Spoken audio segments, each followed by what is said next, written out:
Assalamualaikum warahmatullahi wabarakatuh dan tetap semangat pagi.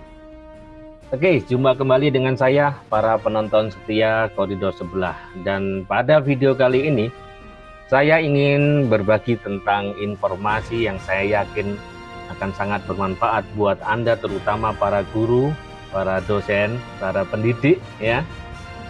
Tentunya sesuai dengan judul yang Anda lihat pada video ini, saya akan berbagi rahasia tentang bagaimana Anda bisa membuat rencana pembelajaran dalam hitungan 1 menit, 1 klik, jadi.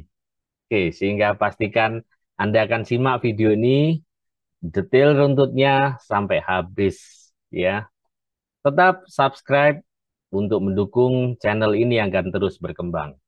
Oke, beberapa jam yang lalu saya mengembangkan sebuah aplikasi berbasis AI yang sederhana, namun saya yakin mudah-mudahan ini akan betul-betul dapat bisa membantu para guru, para dosen untuk mengenerate ide-ide awal dalam merancang pembelajaran untuk mata kuliah atau mata pelajaran yang diampunya.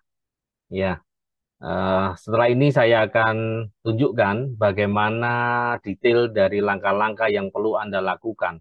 Singkat saja, tapi lihat the magic akan happening. Ya, saya akan share terlebih dahulu. Ya, kita akan berpraktek langsung di sini saya tunjukkan. Oke, Anda kalau melihat pada kolom URL untuk address yang diakses, ini adalah alamat tempat aplikasi AI ini yang saya taruh, ya.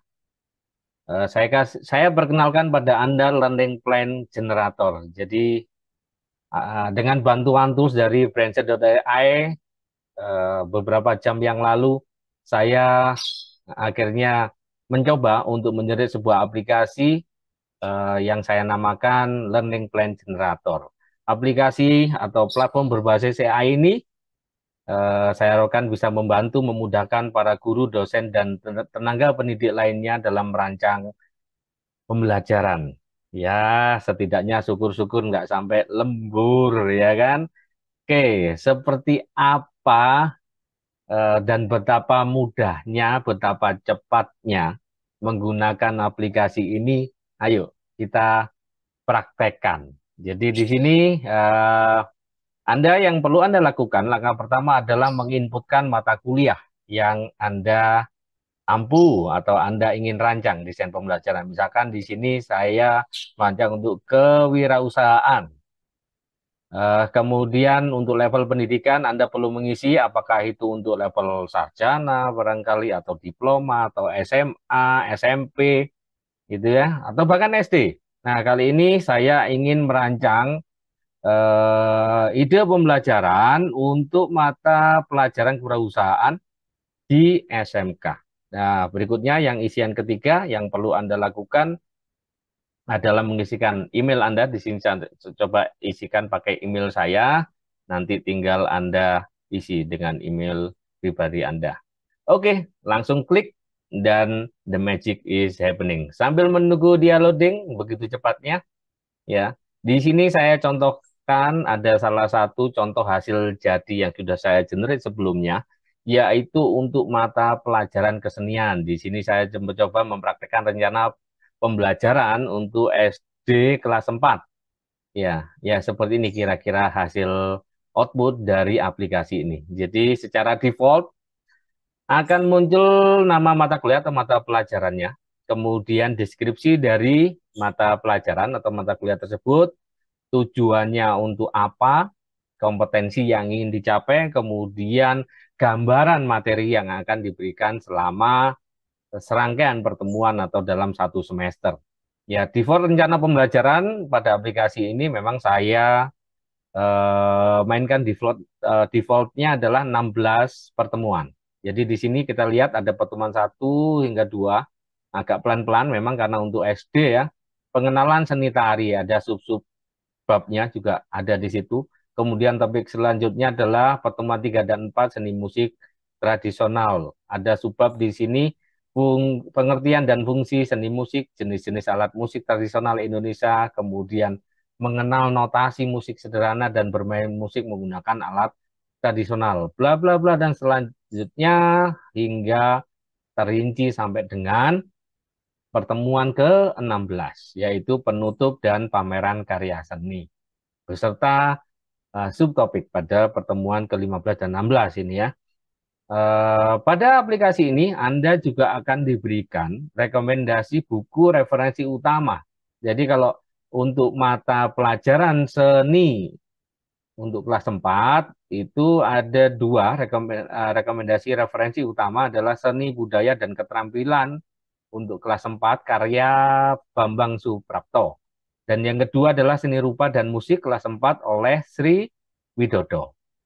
Ya, pada bagian akhir ini adalah contoh alternatif dosen tugas yang bisa Anda pertimbangkan untuk Anda gunakan atau Anda tinggal sesuaikan sesuai dengan kebutuhan spesifik dari anak didik Anda.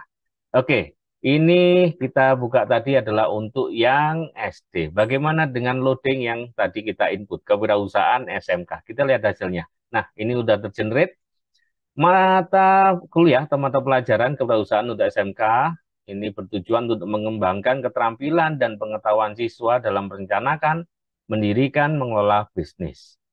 Materi pembelajaran mencakup konsep dasar kewirausahaan, analisis pasar, perencanaan bisnis, pemasaran, manajemen operasional, dan pengembangan produk. Kita lihat rencana materinya juga rinci sekali, mulai pertemuan 1 sampai dengan pertemuan ke-16. Setiap pertemuannya sudah rinci dengan masing-masing subtopik. Referensi utama untuk kewirausahaan, ya, ini ada kewirausahaan teori ke praktek oleh Profesor Dr. Neni Sri Mulyani. Kemudian ada manajemen bisnis kewirausahaan oleh Dr. Haji Sugiono. Itu bisa menjadi sebagian referensi utama yang direkomendasikan. Ya, di sini juga ada contoh desain tugas untuk mata kuliah kewirausahaan. Kita lihat ada tugas individu dan tugas kelompok bahkan ya.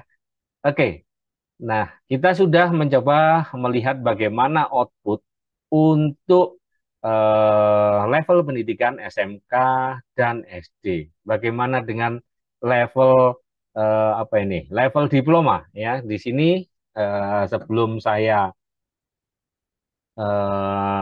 mempraktekkan yang pertama tadi ya, sebelum membuat rekaman saya sudah mengenerate terlebih dahulu adalah mata kuliah untuk ekspor impor level diploma 3 ya, dengan isian mata kuliah level pendidikan dan klik seperti tadi sesimpel itu ya, akan tergenerate mata kuliah ekspor impor untuk diploma 3 ya. Di sini kita lihat deskripsi mata kuliahnya mencakup pelajaran atau topik apa saja dan rencana pertemuan hingga 16 minggu. Kita lihat pada minggu pertama ada pengenalan tentang mata kuliah ekspor impor ini sendiri, konsep dasar dari ekspor impor dan pentingnya ekspor impor dalam perekonomian global. Ada kemudian terkait dengan peraturan perdagangan internasional, terkait dengan pelaku ekspor impor itu siapa saja, bagaimana prosesnya, seperti apa saja dokumen-dokumen yang diperlukan, proses pembuatan dan penggunaan dokumen tersebut, dan seterusnya hingga yang terakhir pada pertemuan ke-16, ujian akhir. Ini rekomendasi terkait dengan referensi atau buku yang bisa digunakan untuk mata kuliah ekspor impor. Ya, ini ada International Business Competing in Global Marketplace oleh Charles W.L. Hill dan Ekspor Impor Teori Praktis and Prosedur yang ditulis oleh Billy Seom. Ya, ada juga contoh desain tugas ya, baik itu tentang analisa potensi ekspor impor maupun studi kasus. Ya, kita lihat lagi satu contoh lagi untuk level sarjana ya. Kita mensimulasikan di sini adalah untuk mata kuliah digital marketing ya, level sarjana ya. Maka di sini muncul outputnya seperti ini. Jadi mata kuliah digital marketing untuk sarjana hendaknya bertujuan untuk memberikan pemahaman tentang konsep, strategi, dan teknik pemasaran dalam era digital. Ya, materi-materi yang akan diberikan selama 1 semester, 16 pertemuan itu ya, meliputi aspek penting dalam digital marketing, kemudian media sosial, SEO, SEM, ya, email marketing, konten marketing, dan analisa data pemasaran. Jadi selain itu mahasiswa juga akan mempelajari bagaimana mengembangkan strategi pemasaran yang efektif, dan pengoptimalan penggunaan alat-alat digital untuk mencapai tujuan bisnis mereka. Kita lihat seperti pada contoh sebelumnya bahwa terinci dengan sangat cepat dan cukup lengkap dan relevan ya. Jadi pertemuan 1 sampai 16 berikut juga terkait dengan referensi yang bisa digunakan ya. Digital marketing strategi implementation and practice ini karya Dave Cafe dan Fiona Alice Chadwick. Kemudian yang kedua digital marketing a practical approach. Penulisnya adalah Alan Charles Ward. Ya, kita lihat ya untuk level sarjana saran untuk desain tugasnya adalah analisis kampanye digital marketing dan pembuatan rencana pemasaran digital. Oke, kira-kira seperti itu beberapa contoh gambaran untuk mencoba mengenerate ide rencana pembelajaran. Ya, silahkan selamat menggunakan learning plan generator. Ya, link untuk aplikasi tersebut akan saya sertakan pada deskripsi video ini. Ya, jangan lupa tidak sungkan-sungkan silakan Anda sharing pengalaman Anda, berikan feedback Anda di kolom komentar, dan dukung terus channel ini dengan setia, stay tune, dan subscribe pada channel Koridor Sebelah. Terima kasih, semoga bermanfaat, dan Assalamualaikum warahmatullahi wabarakatuh.